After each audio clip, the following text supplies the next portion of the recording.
Tetapi puncaknya ketika korban pada saat bekerja di Kalimantan mendengar ibunya diperlakukan tidak pantas, kemudian sampai sakit dan ponakannya diancam.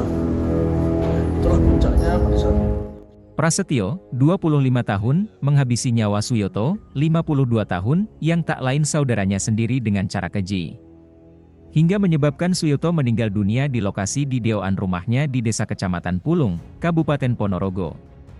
Kapolres Ponorogo, AKBP Anton Prasetyo menyebutkan, dua alat yang menyebabkan korban tewas yakni batang besi dan umpak, tempat penyangga bendera, telah diamankan, Selasa, 2 Januari 2023.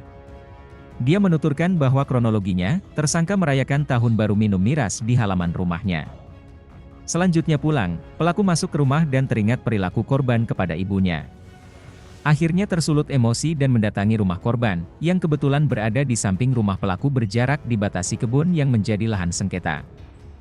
Pelaku kemudian mengetuk pintu dan mengajak korban untuk keluar di jalan. Namun terjadi cekcok sebentar hingga kemudian tersangka memukulkan batang besi ke bagian kepala belakang. Mendapatkan perlakuan tersebut, seketika korban roboh namun sempat melakukan perlawanan dengan mencekik tersangka. Sayangnya, kondisi berbalik kembali saat tersangka kemudian membanting korban. Melihat korban terkapar, tersangka kembali ke rumahnya, tetapi tak lama keluar lagi dan menemukan umpak atau cor-coran bendera dumpal dan dihantamkan ke bagian dada korban. Setelah itu, tersangka kembali ke rumah untuk pamit dan mengatakan bahwa urusan sudah selesai.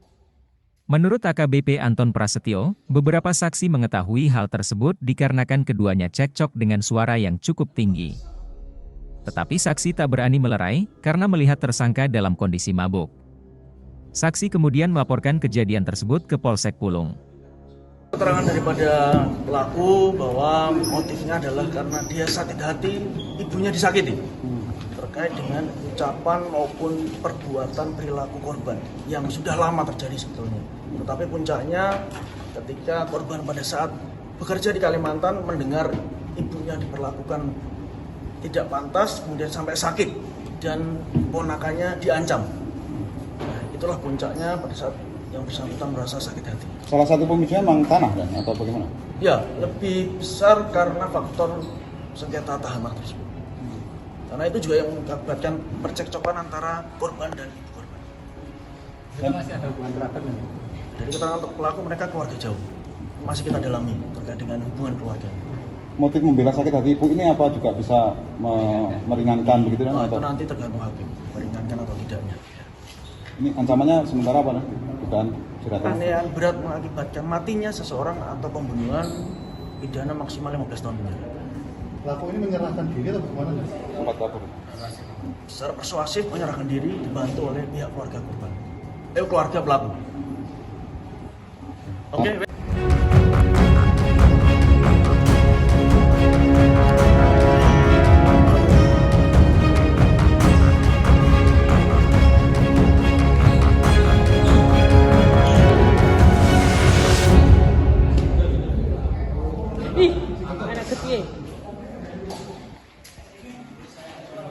Download Tribun X sekarang, menghadirkan lokal menjadi Indonesia.